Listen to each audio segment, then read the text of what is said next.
Hey guys, Paul McClain here. Welcome to the Monday Morning Wake Up Podcast. So excited that you're with us today. Excited to be here with you. And like I say, every single week, the goal in the next 20, 30 minutes, however long this thing goes, is to provide significant value to you so that you can go out there and make this week better than last week. And as you get to the end of the year, you look back like, man, look at the progress. Look at the progression I've had.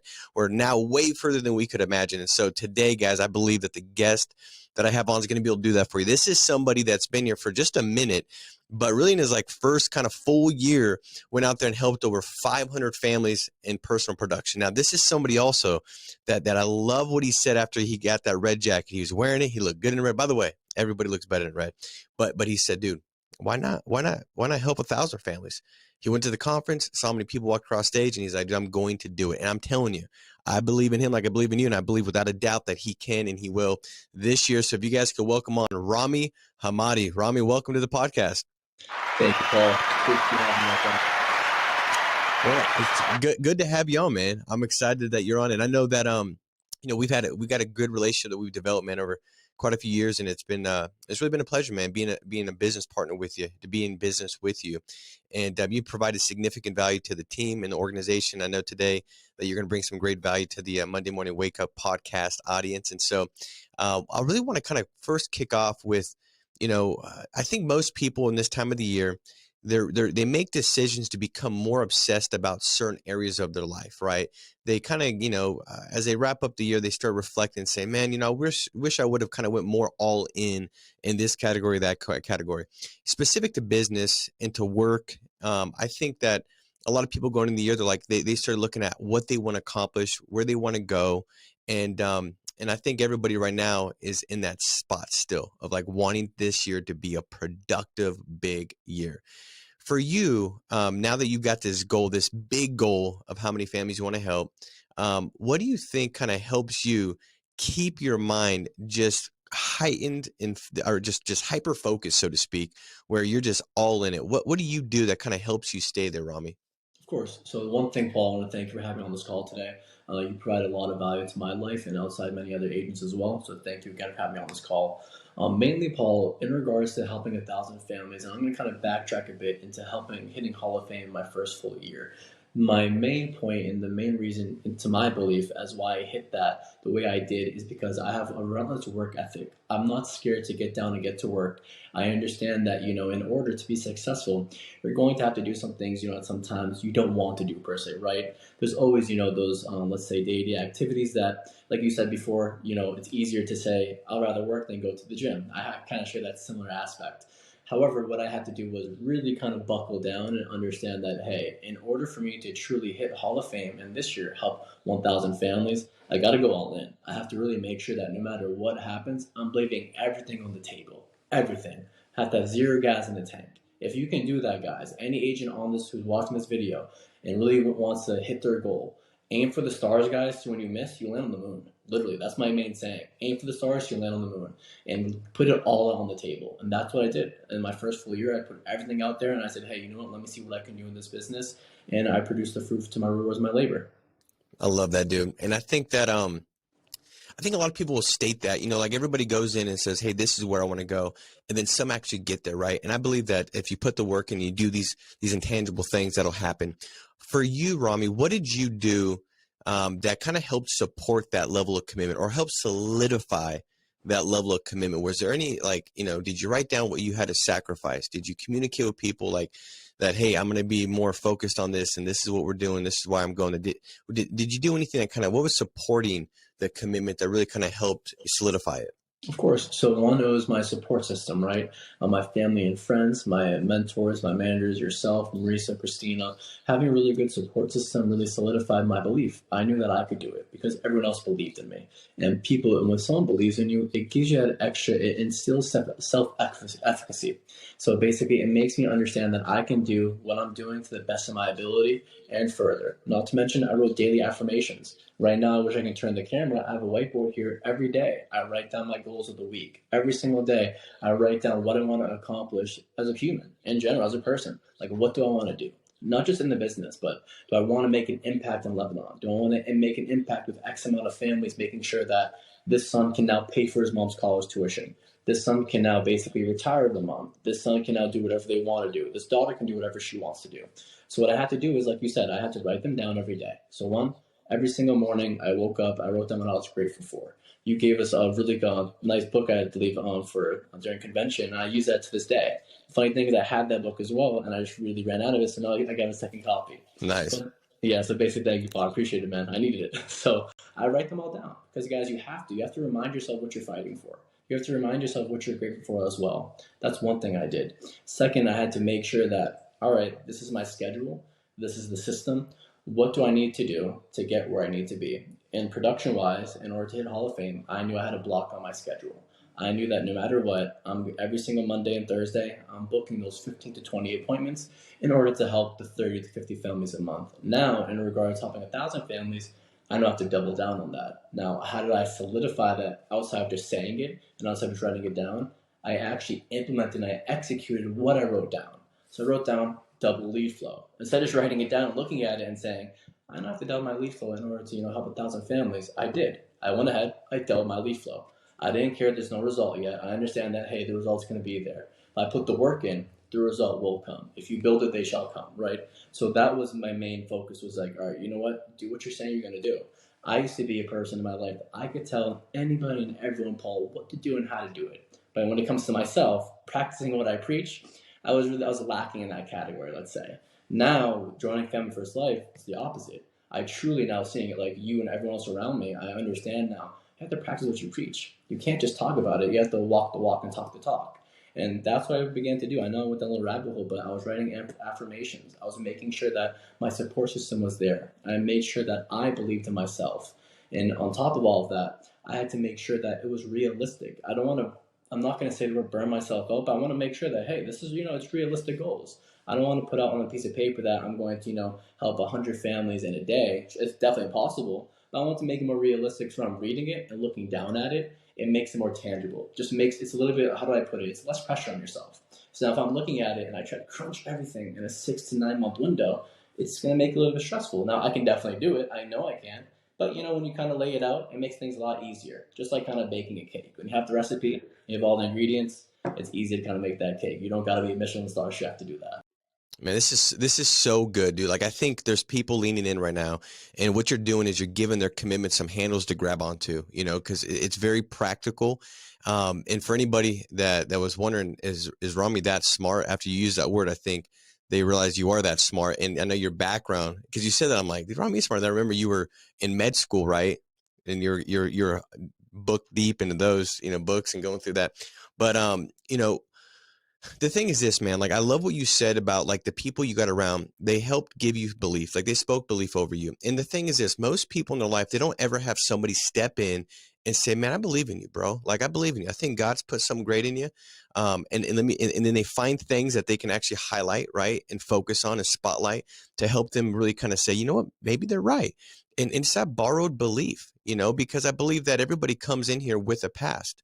I think everybody starts each year with a past. I think everybody starts each day with a past, where the day before and the day before, your actions, right, the way you feel and the way you think over a long period of time becomes a heightened state of being. And then all of a sudden you start to develop beliefs about yourself. And I just know that, Dave Anderson said something pretty good. He said, I don't want to be the guy that hits somebody in the face with a bat and then drags them around the bases. You know what I mean? Like, and he was talking about leadership and team. He's like, I don't want to recruit the guy or spend time with the guy I got to hit in the face and then drag him from base to base.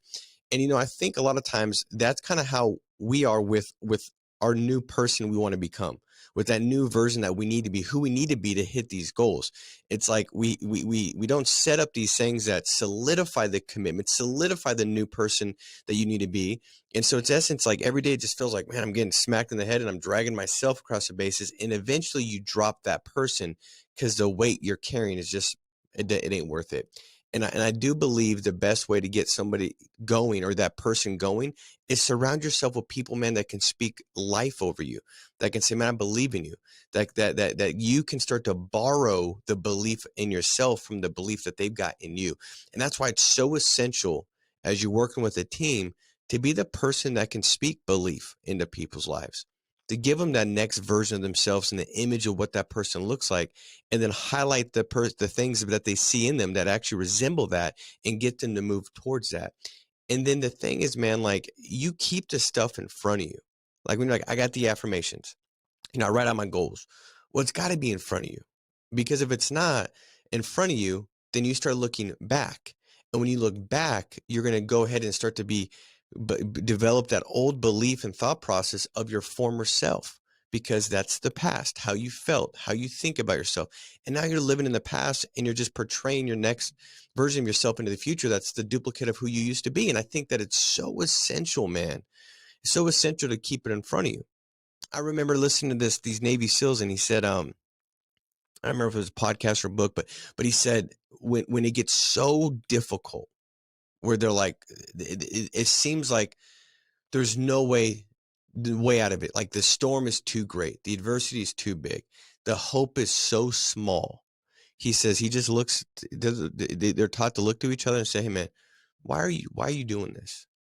And they just get back to the why. And he says all it takes is this realignment of focus for the person to say, "Man, I'm doing it for my family, so that way they didn't grow up like I grew up. I'm doing it for my family." And all of a sudden, dude, there's there's a next level. There's that additional gear that you didn't believe was there, but now that remembrance helps you identify it. And I think that's what helps you stay in the zone and stay focused, is if you keep it out in front of you, then every time that little feeling comes in, the little temptation, the little urge to like fall off track, or to give into the pressures of the pleasures of doing what you feel like doing or what have you, when that comes, it's so quenched so quickly because you have it in front of you. It's visible. The windshield is so big because you've chosen for it to be that big, because you have it in front of you. I think it's so powerful, dude. What you said was so good. Rami, how do you, when you're going out there and you've got that big of a goal to help that many families, and you've got a life, you got stuff going on, how do you maximize time? I believe there's somebody on here that's thinking like, dude, I ain't got no time and I'm helping 4 families a month or whatever, like, I don't know how to do it. But we all have the same amount of time, right? We're all gifted with the same amount of time. It's really the custodianship over that time. How do you maximize your time? How do you leave no extra time just to dwindle off the schedule? How do you do that? Of course. So for me personally, I understood something I learned from you, Paul, actually in one of your first videos I ever watched from you.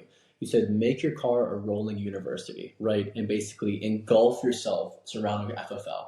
And as a new agent or a seasoned agent, you should be doing that, guys, because just like Paul said, it's very easy to kind of look backwards and kind of get caught up in your old self and get caught up in the past tense and kind of get caught up and say, okay, is this the right path I'm supposed to do? Now, in order to correct my schedule, just to make sure, I'm 100% zoned in and drilled in, I made sure everything I was doing, guys, no matter what, was family first life related. Now, I have a family, I have friends, I have a loved one, I have a life as well that I want to do. But I understood, guys, in my mind, sacrificing 2 to 3, like if I sacrifice my 30s, I can play in my 40s, 50s, and 60s, guys. If you're in your 18 and 20 years old, you guys want to sacrifice that, because guess what? If you play now when you're 20, what are you going to do when you're 30? If you're playing now when you're 30, what are you going to do when you're 40? You always want to take that and kind of carry that essence and just that feeling of, you know what, this is my life. So what I did, like I said, I literally made my life family first. Now, that doesn't mean that I'm not going to be able to go to dinner with my mom, on a Sunday. Does not mean I'm not able to call some of my friends and check in on them and say how you guys are doing. But my friends understood that, hey, Rami's working 24/7, Monday through Sunday. He's working no matter what. Whatever he's doing, he's going to be helping families, talking to agents, just basically trying to build my business with recruiting and going and helping families and by providing for my own. How I did that, again, was basically always watching YouTube videos by making sure that I'm staying up to date with the training. I made sure the way I spoke with my loved ones and my family was revolving around the business. So now I wouldn't go in there and pitch them, this whole CBA 100, or I wouldn't go in there and pitch them a product, but I would ask them questions like, hey guys, what does your life truly look like, if something was to happen?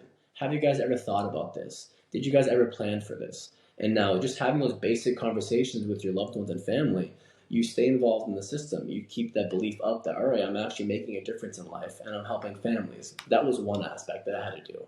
I had to really make sure that who I'm speaking with, my network and my support system, They understood exactly where I was at and what I wanted.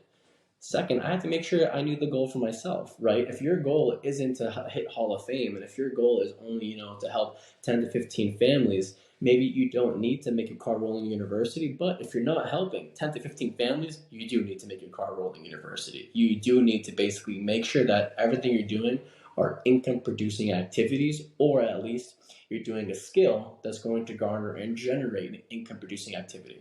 That's another thing I was doing as well. I was making sure that everything I did provided income to the business, whether that be self growth, or just watching motivational videos such as yourself, Dave Anderson, Tony Robbins, truly understanding, just being grateful, just understanding, hey, the vehicle I'm in today is a vehicle I never thought Paul I would be in. And I truly mean that, bro. I never thought in my life I'll be in this kind of vehicle. When you say that to yourself and saying it out loud, it makes me feel more grateful, and it makes me kind of stay in and stay zoned in, because again, I know that sacrificing today is going to provide for my future. So for the people who are thinking, you know what, I dialed for 8 hours, it's 6 o'clock, I'm tired, I have a headache, I have 5 appointments, I implore you, go that extra mile, guys. Dial to 8, 9 p.m. See the results you're going to get. Duplicate that, replicate it, keep going. Do that for 90 days. Don't stop. I don't care for a few times it didn't work.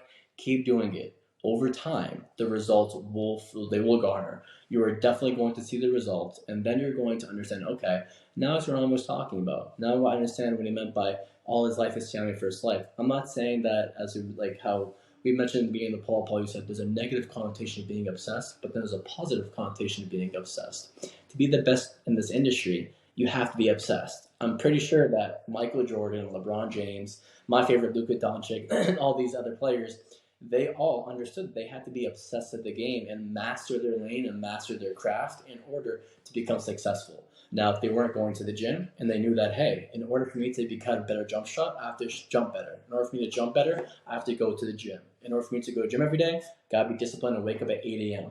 It's these small little steps that you have to continue to take. That's like a domino effect. I call it a cascading effect. You do one thing, it's going to automatically follow, and it's going to transition to the next and to the next. But if you don't start by waking up at 8 a.m., you may not be able to get to that gym on time. You may not be able to work on, those muscles to be able to garner that jump shot.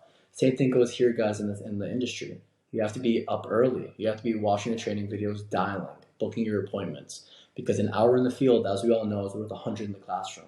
And I truly mean that. You guys are only going to get better by practice, muscle memory. So all these athletes, they have practice every day, 3 times a day for a reason. It's muscle memory. There's many ways to skin a cat, guys, but I can tell you this much, there's a more efficient way to skin a cat, right? Someone can try to argue me a day and night, tell me, yeah, there's multiple ways to do something. I agree with that wholeheartedly, but there are always more efficient ways to doing something. You want to find what is your efficient way. What makes you efficient, right? What gets you going? Grasp onto that and keep it rolling. And that's what I did. I basically found out, hey, in order for me to be efficient and in order for me to truly understand what I need to do in this business, I had to do the small things first. And that was for me basically, again, making my car rolling university, getting up early, making sure my support system was always there, just fully going all in and making sure I have no white space, because white space can kill you in this business, guys. And I don't mean white space in the field. If you have white space in the field, don't knock and dial, right? Or call recruits, call prospects, talk to agents, establish relationships, build their personality and build them up to be able to, provide for their family and for, other families. Dude, this is so good. I mean, that's why I don't even want to say anything. Usually I talk more, but I'm like, dude, everything you're saying is just so spot on. I mean, even the way it's flowed, like if everybody's listening in, I think the first thing they probably caught was like, man, I need to really have some clear reasons of why I'm going to do this thing. Like some very clear reasons that are going to really, drive me and get me going. And you talked a lot about that. And then you started speaking about, really just having, you know, um, some small victories, some small wins, like looking at your schedule and identifying some victories and wins you can have, right? And then you talked about your whole schedule not having any extra time left. And I think that's so essential, is looking at it and saying, hey, how can I show myself in my schedule that I'm going to take it to the next level? That's where confidence is built by you. First it's borrowed, and then by you, it's like, man, I've said I'm going to do this, and now I'm out there actually doing it. I'm executing on what I've set before me. And I think, guys, this is so important. I think most people will trip up on the way to the goals that they have because they don't have an awareness of what they're doing minute by minute. And I think if you're unaware of your schedule, then your schedule's got dominion and control over you, and you're never going to get to where you want by default. It's got to be by intention.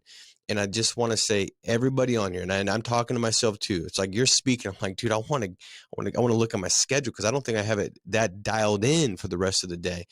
But I remember, man, when I was out there getting to that 500 families a year, I remember, getting in business and growing into 1,000 families a month, and in that season where it was like, man, we're getting 1,000 families, and as a team, I'm getting to 500 families as a producer, and the staff and all these things going on, and my kids, and they got soccer and all this stuff. I mean, there's so much stuff, and the reality is, dude, it all fit in just the same. Like you could feel just as busy if you take off something that's so massive off your plate, like helping 500 families, if you don't intentionally plan what that schedule is going to be, because time is fleeting. And I remember being able to schedule it all in, and being so highly productive, the most productive. And I think it's because there was a big block in my schedule that allowed me to go out there and fit things in. But it was almost the most fulfilling time as well, because a dog in the hunt has no fleas. Meaning that, dude, there was nothing that could come at me circumstantially that was going to derail me, because I had such a heightened focus on my hunt. Go help these families between appointments. I got to develop. I got to listen to podcasts. Oh, all right. I got to talk to these 5 people. In the morning, I had to plan it out because I only had so much time. So I was more intentional with the time I had, because there's limited, because I had such big blocks in it. And then I needed to know what I was going to talk to that person specifically about. So when I was on the call with them, I didn't squander or waste and just speak about whatever for 25 minutes. Man, it was the right person. It was the right topic. It was intentional. It was impactful. And then we moved on. This is the stuff, guys. If you're like, man, I just want to get that feeling of like, yeah, there's something about, dude, the person that's in war, and at the end of the war, they're on the battlefield. They got blood on their face. They're they're sweating. They're exhausted. They can barely move. Maybe they're making some, they're just like, there's something about that feeling. And not to try to act like in this business, because we're helping families, life insurance, but it is, you can get that feeling. You can get that feeling. It's the no extra time. It's a no extra time. And being so diligent with it is so important. What leads are you door knocking? What are you doing if space becomes white that was before blocked in because a client doesn't show up? Now I've got unintended for white space. I just, whoa, there you are. What do I do then?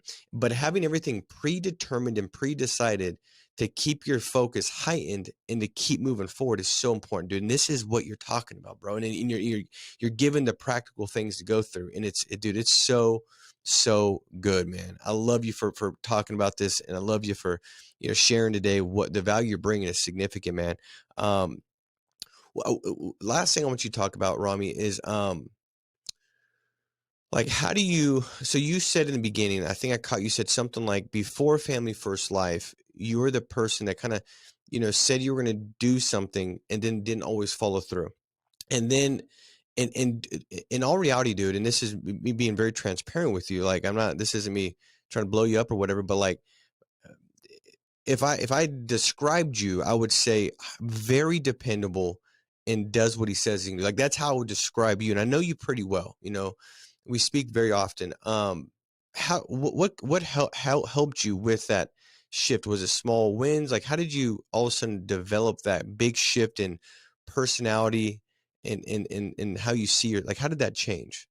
So I think just over time, it was gratefulness. It's being really grateful and just really understanding the position I'm in and what I can do and where I can go. And what I would do a lot, as I mentioned, I would have a lot of friends and family, ask me for advice. They would say, if I'm sure, as you know me, Paul, I'm sure you talked to a lot of people think that Ram has all the answers or Ram is a know-it-all. And I'm proud to say my personality is one like that. That I do tend to think that if I talk to you, I can kind of help guide you and help get you where you need to be. In other words, I can think of a solution or a rationale that may not be the perfect rationale, but it's one that kind of makes sense, and I can help just kind of get you to where you got to be. After doing that, and after coming to this business and talking to families and actually implementing that, like telling a family, what does it look like when you die? These are the steps you need to do and what you need to do to take it in order to, stop that financial burden, to make sure that that family is not going to go through that struggle. I had to really sit back to myself and say, Rami, you're telling these people what to do, but are you really telling yourself what to do, and are you doing it? Or are you just going to tell them what to do, but then now you're not going to tell yourself what to do, and you're not going to listen to yourself? but you're guiding a family. And you're trying to tell them that your opinion, your knowledge, and what you're saying is, the route they have to go and the route they should be taking. However, you don't believe in yourself. You don't believe in your same opinion. You don't believe in what you're telling yourself. So that was a change in my mind. I really had to kind of sit down from within, really reflect and say, Rami, if you're going to believe in yourself and that you can tell all these people what to do and how to do it, start practicing what you preach. And then when I started implementing and actually executing what I would tell myself in my own mind, I'm not just going to be very blunt. I don't really care what people think about me per se. I know that I know I'm a smart person. I'm not saying by intellect, but I know that I know what to do. I know that I have a good grasp on life, right? I understand that I can read people pretty well. And then I knew that where I needed to get to in life, I had to start listening to myself. I couldn't, sit around anymore and just say, you know what, Rami, you have to go to the gym. You have to get up early. But you can just wake up, at 7:55, roll out of bed, and get to the office by 8:05. It's okay. No worries. No, I knew that wasn't okay. I knew that was going to translate to my life. In the beginning, I didn't really actually execute that. I was doing like I told you. I was like, you know what, Rami, you're telling everyone, all these people to get up early, telling everyone in order to eat better, you have to eat X, Y, Z and go to the gym. But I wasn't doing it myself. So over time, I get mad at myself. I got pissed. I did. I'm like, dude, what are you doing? I'm like, wake up. I'm like, get up. I'm like, come on, dude, it's enough. Enough's enough. And once I told myself that, Paul, ever since then, I practice what I implement what I preach. Like, that's it. I know, because to me, in my mind, if I'm going to tell you to do something, I know I'm reiterating, but I want to make this very clear for any agent on this call, because I'm telling you, this is what truly got me to Hall of Fame. If you believe in what you're saying and you believe in yourself and you believe in the message, you believe in the product, anything you're doing in life, right? You have to remember that if you're confident enough to tell someone else that, you should be able to be confident enough to accept and tell yourself that same exact thing. And I know everyone's situation is different, but I'm saying in a very generalized and vague sense where if I tell someone, again, you got to get up early, you got to eat healthy, but I'm out here, sleeping until 3 o'clock in the morning, getting up like at 10 a.m., eating McDonald's, stuffing my face with Burger King, but then I'm telling the person, who wants to lose weight, go to sleep, go eat healthier, go to Whole Foods and buy food.